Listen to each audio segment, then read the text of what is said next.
Meenakshi Faculty of Occupational Therapy. Admission open for BOT and MOT. Apply now. அமெரிக்க அதிபர் Donald ட்ரம்ப்பும் businessman Elon மஸ்கும் ஒரு துப்பாக்கியினுடைய இரட்டை குழல்கள் போல இருந்தாங்க. ஆனா இன்னைக்கு ரெண்டு பேரும் ஒருத்தருக்கு ஒருத்தர் எதிராக துப்பாக்கியை நீட்டிக்கிட்டு இருக்காங்க. அவங்க ரெண்டு பேருக்குள்ள என்ன பிரச்சனை வந்துச்சு, அது எங்க தொடங்குச்சு, அதனுடைய விளைவு என்ன அப்படிங்கறத பத்தி தான் இந்த வீடியோல பார்க்க போறோம். இது டிகோட் பை வெங்கட்.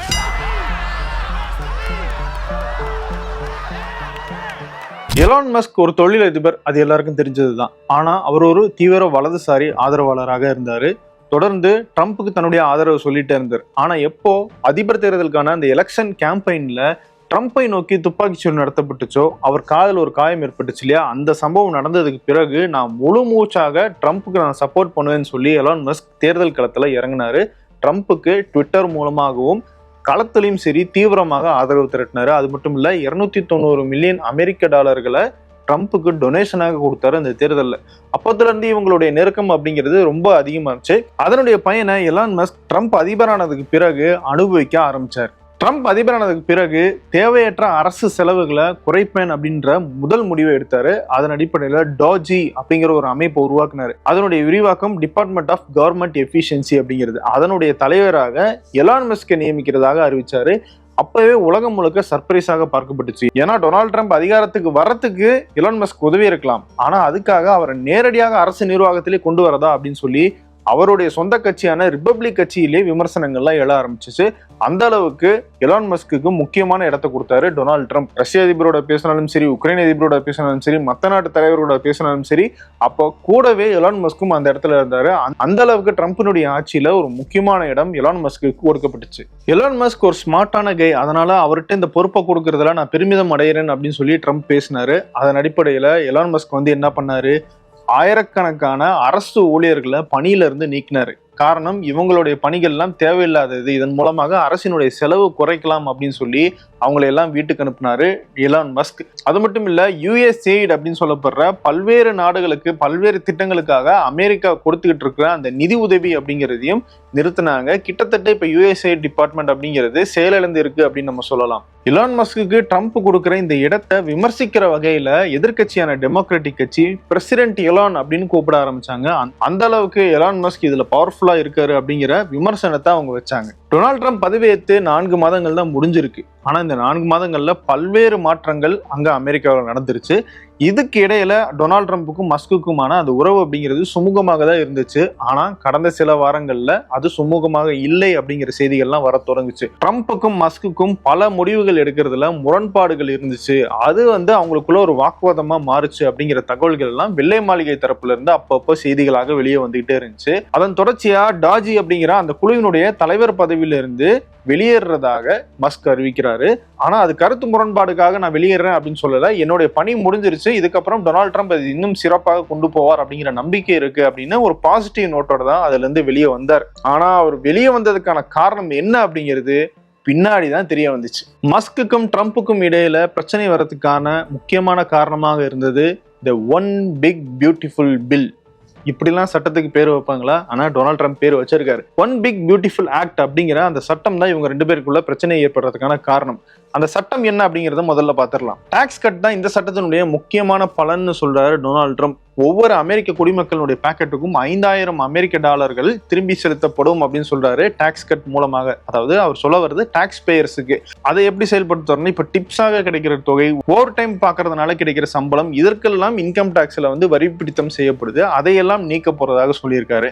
அதோடு சேர்த்து அமெரிக்காவில் அன்டாக்குமெண்டட் இமிகிரன்ஸ், அதாவது முறையான ஆவணங்கள் இன்றி வெளிநாடுகள்ல இருந்து இங்க புலம்பெயர்ந்து வந்தவங்க இருக்காங்க இல்லையா, அவங்களையெல்லாம் ஒட்டுமொத்தமாக வெளியேற்றுறது. அதன் மூலமாக அமெரிக்க அரசாங்கத்துக்கான செலவுகளை குறைக்கிறது, அமெரிக்கர்களுக்கான அந்த வேலை வாய்ப்புகளை அதிகரிக்கிறது அப்படிங்கிறது இந்த சட்டத்துல முக்கியமான திட்டமா இருக்கு. அது மட்டும் இல்ல, மெக்சிகோ ஒட்டி இருக்கிற அந்த எல்லையில மிகப்பெரிய அந்த சுவரை எழுப்பும் பணியை தீவிரப்படுத்தி அதை முழுமையாக முடிக்கிறது, இதுக்கான முதலீடு செய்யறதுக்காகவும் இந்த சட்டம் வழிவகுக்குதுன்னு சொல்றாரு டொனால்ட் ட்ரம்ப். இதோடு சேர்த்து முக்கியமானது, எலக்ட்ரிக் வெஹிக்கிள்ஸ் வாங்குறதுக்காக ஒரு மானியமாக $7500 டாக்ஸ் ரிபேட்டாக கொடுத்துக்கிட்டு இருக்காங்க அமெரிக்க அரசாங்கம். அதை ஊக்குவிக்கணும் அப்படிங்கிறதுக்காக இப்போ அந்த டாக்ஸ் ரிபேட்டை கட் பண்ண போறதாகவும் அறிவிச்சிருக்காங்க. இது எல்லாம் செயல்படுத்துறதன் மூலமாக அமெரிக்க அரசாங்கம் பெரிய அளவுல அந்த நிதி பற்றாக்குறையை சரி செய்யும், வருவாய் அதிகரிக்கும் அப்படிங்கிறது டொனால்ட் ட்ரம்பினுடைய கூற்று. ஆனா எலான் மஸ்க் ட்ரம்பினுடைய வாதத்துக்கு நேரெதிரான வாதத்தை வைக்கிறார். மஸ்க் என்ன சொல்றாருன்னா, ஆல்ரெடி அமெரிக்காவுக்கு கடன் ரொம்ப அதிகமா இருக்கு. ஒவ்வொரு வருஷமும் இன்ட்ரெஸ்ட் பே பண்ற தொகை அந்த வருஷத்துக்கு டிஃபென்ஸ் டிபார்ட்மெண்ட்டுக்கு செலவு பண்ற தொகையை விட அதிகமாக போய்கிட்டு இருக்கு. இப்படிப்பட்ட சூழ்நிலையில ஒன் பிக் பியூட்டிஃபுல் பில் அப்படின்னு சொல்லி ஒரு கேவலமான ஒரு பில்லை கொண்டு வராரு. இதன் மூலமாக அமெரிக்காவுடைய கடன் அதிகரிக்க போகுது அப்படின்னு சொல்றாரு. ஆவணங்கள் இல்லாம அங்க இருக்கிற புலம்பெயர்ந்து வந்தவங்களை வெளியேற்றுறது, மெக்சிகோ எல்லையில பெரிய சுவர் கட்டுறது, இதுக்கெல்லாம் பெரிய அளவிலான தொகை தேவைப்படுது. அதை நீங்க கடன் வாங்கி இன்வெஸ்ட் பண்ணீங்கன்னா இன்னும் வட்டி அதிகமாக தான் ஆகுது. அதனால அமெரிக்க அரசாங்கத்தினுடைய நிதி பற்றாக்குறை இன்னும் அதிகமாக தான் போகுது. நாங்க டாஜின்னு ஒரு குழுவை அமைச்சு அதன் மூலமா இவ்வளவு பேரை வேலையை விட்டு நீக்கி கவர்மெண்ட்டுக்கு எவ்வளவு பணத்தை சேமிச்சு கொடுத்தோமோ அது எல்லாத்தையும் இந்த ஒன் பிக் பியூட்டிஃபுல் பில் கெடுக்குதுன்னு சொல்றாரு மஸ்க். இப்படி ட்ரம்ப் கொண்டு வந்த அந்த சட்டத்துக்கு எதிராக எலான் மஸ்க் ட்விட்டர்ல வெளிப்படையாகவே பேச ஆரம்பிக்கிறாரு. அதுவும் எப்ப பேசுறாரு, டாஜில இருந்து வெளியேறி வந்ததுக்கு பிறகு பேசுறாரு. இப்போ புரியுதா அவர் ஏன் டாஜில இருந்து வெளியேறினாருன்னு. மஸ்க் இப்படி வெளிப்படையா விமர்சிச்சு ட்வீட் போடவும் ட்ரம்ப் என்ன பண்றாருன்னா, ஜெர்மன் சான்சலர் ஃப்ரெட்ரிக் மெர்ஸ் அவர் வந்திருந்தப்போ ஒரு பிரஸ் மீட் நடக்குது. அந்த பிரஸ் மீட்ல ஒரு செய்தியாளர் மஸ்க் இப்படி ஒரு விமர்சனத்தை வச்சிருக்காங்களே அப்படின்னு கேட்கறாங்க. அதுக்கு பதிலாக ட்ரம்ப் என்ன சொல்றாருன்னா, நான் ரொம்ப டிசப்பாயிண்டடா இருக்கேன். மஸ்க்கு இந்த சட்டத்தை பத்தி தொடக்கத்துல இருந்தே தெரிஞ்சும் அவர் இப்ப பேசுறாரு. அவர் பேசணும்னா முன்னாடியே எனக்கு விமர்சிச்சு பேசியிருக்கணும். அப்பெல்லாம் அமைதியா இருந்துட்டு இப்ப அவர் பேசுறாரு. இப்ப ஏன் அவர் பேசுறாருன்னா, அந்த சட்டத்துல எலக்ட்ரிக் வெஹிக்கிள்ஸுக்கு $7,500 கொடுத்துட்டு இருந்தோம்ல அந்த டாக்ஸ் ரிபேட்டை, அதை நாங்க கேன்சல் பண்ணியிருக்கோம். அதனால டெஸ்லாவினுடைய வாகனங்களினுடைய சேல்ஸ் குறைய வாய்ப்பு இருக்கு. அந்த கடுப்புல தான் அவர் இப்படி பேசுறாரு. அது மட்டும் இல்ல, டாஜில இருந்து அவர் வெளியேறிட்டாரு. அதனால வெள்ளை மாளிகையில இருந்தும் அவர் வெளியேற சுச்சுவேஷன் ஏற்பட்டுருச்சு. வெள்ளை மாளிகையில இருந்து வெளியேறினதுக்கு அப்புறம் என்ன ஆச்சு, அடுத்த நாள் காலையில எந்திரிச்சு பார்த்தா நமக்கு அந்த செலிபிரிட்டி ஸ்டேட்டஸ் அப்படிங்கிறது கிடைக்காம போயிருச்சு. அந்த ஆதங்கமும் அவருக்கு இருக்கு. அதோட சேர்த்து இந்த எலக்ட்ரிக் வெஹிக்கிள்ஸ்க்கான அந்த டாக்ஸ் ரிபேட்டையும் கட் பண்ணதுதான் அவரை இப்படி கிறுக்குத்தனமா பேச வச்சிருக்கு அப்படின்னு சொல்றாரு அந்த பிரஸ் மீட்ல. இதுக்கப்புறமா இந்த பிரச்சனை ரொம்ப தீவிரமாகுது. வெளிப்படையாகவே ரெண்டு பேரும் மோதிக்க ஆரம்பிச்சிடுறாங்க. மஸ்க் என்ன சொல்றாரு, எனக்கு அந்த சட்டத்தை பத்தி முன்ன இருந்தே சுத்தமா தெரியவே தெரியாது, ட்ரம்ப் போய் சொல்றாரு.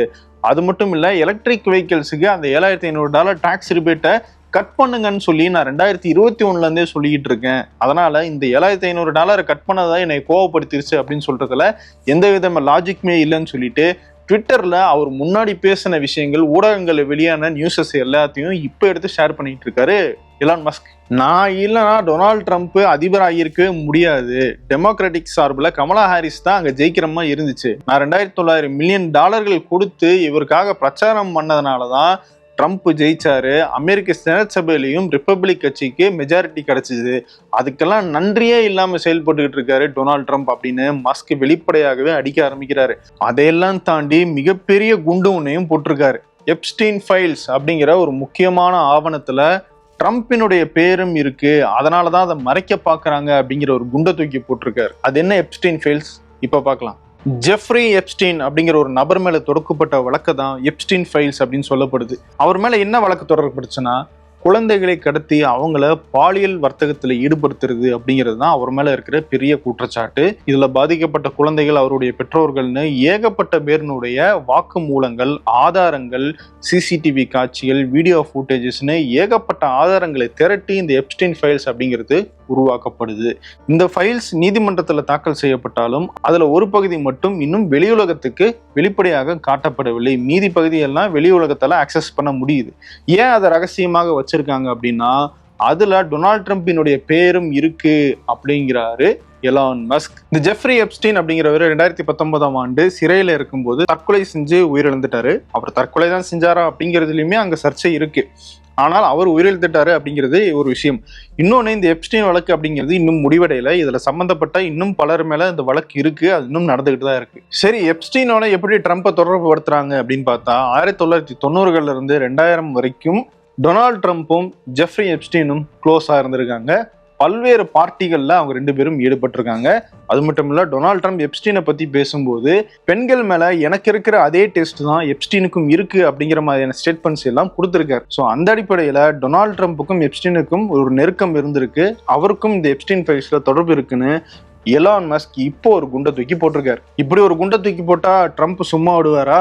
அவர் என்ன சொல்றாரு, மஸ்கினுடைய நிறுவனங்களான ஸ்பேஸ் எக்ஸுக்கும் ஸ்டார்லிங்குக்கும் அரசு கொடுத்துட்டு இருக்கிற அந்த கான்ட்ராக்டுகளை ரத்து செய்வோம் அப்படிங்கிற ஒரு எச்சரிக்கையை கொடுத்திருக்காரு. அதுக்கு எலான் மஸ்க் அசர்ற மாதிரி தெரியல. நாங்க ஸ்பேஸ் எக்ஸ் நிறுவனத்தினுடைய ஸ்பேஸ் கிராஃப்டை உடனடியாக டீகமிஷன் பண்ண போறோம் அப்படின்னு சொல்லியிருக்காரு. சமீபத்துல சுனிதா வில்லியம்ஸ் ஸ்பேஸ்ல மாட்டிக்கிட்டாங்க, அவங்க ரிட்டர்ன் வந்தாங்க இல்லையா, அதுவே ஸ்பேஸ் எக்ஸினுடைய அந்த ஸ்பேஸ் கிராஃப்ட்ல தான், அந்த விண்கலத்துல தான் வெளியே வந்தாங்க. அந்த விண்கலத்தினுடைய சேவையை நாங்க நிறுத்த போறோம்னு எலான் மஸ்க் சொல்லியிருக்காரு. இதன் மூலமாக நாசாவுக்கும் அமெரிக்க அரசாங்கத்துக்கும் நெருக்கடி ஏற்படுத்தலாம் அப்படிங்கிறது மஸ்கினுடைய நோக்கம். ஏன்னா ஸ்பேஸ் எக்ஸினுடைய அந்த ஸ்பேஸ் கிராஃப்டை நம்பி தான் இப்போ சர்வதேச விண்வெளி ஆராய்ச்சி மையத்துக்கு விஞ்ஞானிகள்லாம் போயிட்டு வந்துகிட்டு இருக்காங்க. அதை நிறுத்திட்டோம்னா அங்க செயல்பாடுகள் பாதிக்கப்படும், விண்வெளி ஆராய்ச்சிகள் திரும்பி பூமிக்கு வர்றதும் பாதிக்கப்படும். ஸோ அந்த மாதிரியான ஒரு முக்கியமான செக் பாயிண்ட்டை மஸ்க் எடுத்து வச்சிருக்காரு. இந்த மோதலினுடைய அடுத்த கட்டம் என்ன அப்படிங்கிறத யாராலையுமே யூகிக்க முடியல. ஏன்னா ரெண்டு பேருமே மாறி மாறி பல்வேறு உண்மைகளை ஒருத்தர் மேல ஒருத்தர் வீசிக்கிட்டே இருக்காங்க. இது மக்களுக்கு தான் அதிர்ச்சியை ஏற்படுத்தி இருக்கு. மஸ்குக்கு என்ன பாதிப்பு ஏற்படுத்தலாம்னா, மஸ்கினுடைய நிறுவனங்களான டெஸ்லா, ஸ்பேஸ் எக்ஸ், ஸ்டார்லிங்க் போன்ற நிறுவனங்களுக்கு கான்ட்ராக்டை கட் பண்ணலாம். அது மட்டும் இல்ல, டெஸ்லா மேல ஏற்கனவே பல்வேறு வழக்குகளை பைடன் அரசாங்கம் இருக்கும் போதே போட்டிருக்காங்க. அந்த வழக்குகள் எல்லாம் ட்ரம்ப் ஆட்சிக்கு வந்ததுக்கு பிறகு தூசி தட்டாம அப்படி கிடக்கு. இப்போ அதையெல்லாம் தூசி தட்டி எடுத்து அந்த வழக்குகளை தீவிரப்படுத்துறதுக்கான வாய்ப்பு இருக்கு. இப்படிப்பட்ட தொழில் நெருக்கடிகளை மஸ்குக்கு கொடுக்க வாய்ப்பு இருக்கு அப்படின்னு சொல்றாங்க. ஒட்டுமொத்தமா ட்ரம்ப்புக்கும் மஸ்குக்கும் இடையில ஏற்பட்டிருக்கிற இந்த மோதல் அப்படிங்கிறத அமெரிக்க மக்களும் சரி, உலக அளவுல இருக்கிற மக்களும் சரி ஒரு பாடமா எடுத்துக்கணும். என்ன பாடம்? அரசு அதிகாரத்துல தொழில் நிறுவனங்கள், தொழிலதிபர்கள் தலையிட்டாங்கன்னா என்ன மாதிரியான பிரச்சனைகள் வரும் அப்படிங்கிறதுக்கு இந்த மோதல் ஒரு பெரிய எக்ஸாம்பிள். மக்களால் தேர்ந்தெடுக்கப்படாத ஒருத்தருக்கு மிகப்பெரிய அதிகாரத்தை கொடுக்கிறாரு ட்ரம்ப். அவர் என்ன பண்றாரு, அதிகாரத்துக்கு வந்து அங்க இருக்கிற அரசு ஊழியர்களை எல்லாம் வேலையை விட்டு அனுப்புறாரு. இன்னும் காஸ்ட் கட்டிங்னு பல்வேறு நடவடிக்கைகள் மேற்கொள்றாரு. அது உலக அளவுல தாக்கத்தை ஏற்படுத்துது. அந்த அதிகாரத்தை எல்லாம் சுவைச்ச எலான் மஸ்க் இப்போ அதுல இருந்து வெளியே வந்துட்டு அந்த அதிகாரத்துக்கு எதிராகவே குரல் கொடுத்துக்கிட்டு இருக்காரு. எலான் மஸ்க்கு ஆதரவு கொடுத்து அவரை பவருக்கு கொண்டு வந்த ட்ரம்ப் இப்போ எலான் மஸ்க்கு எதிராக பேசிட்டு இருக்காரு. அப்போ எலான் மஸ்க் அரசு அதிகாரத்துக்குள்ள வந்து அவர் செஞ்ச விஷயங்கள் எல்லாம் வேலிடா இல்லையா, அதெல்லாம் சரியா தவறா, நியாயமா இல்லையா அப்படிங்கிற கேள்விக்கு இங்க யார் பதில் சொல்றது? அது மட்டும் இல்ல, ஒரு அரசாங்கத்தை அதிகாரிகள் நடத்தக்கூடாது, மக்களால் தேர்ந்தெடுக்கப்பட்ட அரசியல்வாதிகள் தான் நடத்தணும்னு பேசினவர் டொனால்ட் ட்ரம்ப். அப்படிப்பட்ட ஒருத்தர் அதிகாரிகளை நம்பாம ஒரு தொழிலதிபரை அரசு நிர்வாகத்துல கொண்டு வந்தாரு. அதை சரியோ தவறோ அதற்கான பலனை இப்போ டொனால்ட் ட்ரம்ப் அனுபவிச்சுக்கிட்டு இருக்காரு. தேர்தல் நேரத்துல ட்விட்டரை பயன்படுத்தி டொனால்ட் ட்ரம்ப்புக்கு ஆதரவாக பல்வேறு வெறுப்பு பிரச்சாரத்தை மேற்கொண்டுகிட்டு இருந்தாரு எலான் மஸ்க். இப்போ அதே ட்விட்டரை டொனால்ட் ட்ரம்ப்புக்கு எதிராக எலான் மஸ்க் பயன்படுத்திட்டு இருக்காரு. இந்த பிரச்சனையில மஸ்க் சரியா ட்ரம்ப் சரியா அப்படிங்கிறத தாண்டி நம்ம கவனிக்க வேண்டிய விஷயம் என்னன்னா, மக்களால் தேர்ந்தெடுக்கப்பட்ட ஒரு அதிபரை ஒரு தொழிலதிபர் எவ்வளவு இழிவாக பொதுவெளியில ட்ரீட் பண்றாரு அப்படிங்கிறது தான். அமெரிக்க அதிபர் அப்படிங்கிற அந்த நாற்காலிக்கு இதுக்கு முன்னாடி இருந்த அதிபர்கள் யாரும் செய்யாத அவமானத்தை டொனால்ட் ட்ரம்ப் செஞ்சிருக்காரு. அந்த வகையில பார்த்தோம்னா எலான் மஸ்கை அதிகாரத்துக்குள்ள கொண்டு வந்து அவர் கையில அபரிவிதமான பவரை கொடுத்தது தான் டொனால்ட் ட்ரம்ப் செஞ்ச மிகப்பெரிய தவறு. தொடர்ந்து இவங்க ரெண்டு பேருக்கு இடையில நடந்துட்டு இருக்கிற இந்த மோதல் குறித்தும் அது அமெரிக்க அரசியல்ல என்ன மாதிரியான மாற்றங்களை ஏற்படுத்த போகுது அப்படிங்கிறது குறித்தும் நம்ம டிகோட் நிகழ்ச்சியில் பார்க்கலாம். வேறொரு வீடியோவில் உங்களை மீண்டும் சந்திக்கிறேன். நன்றி. Meenakshi Faculty of Occupational Therapy. Admission open for BOT and MOT. Apply now.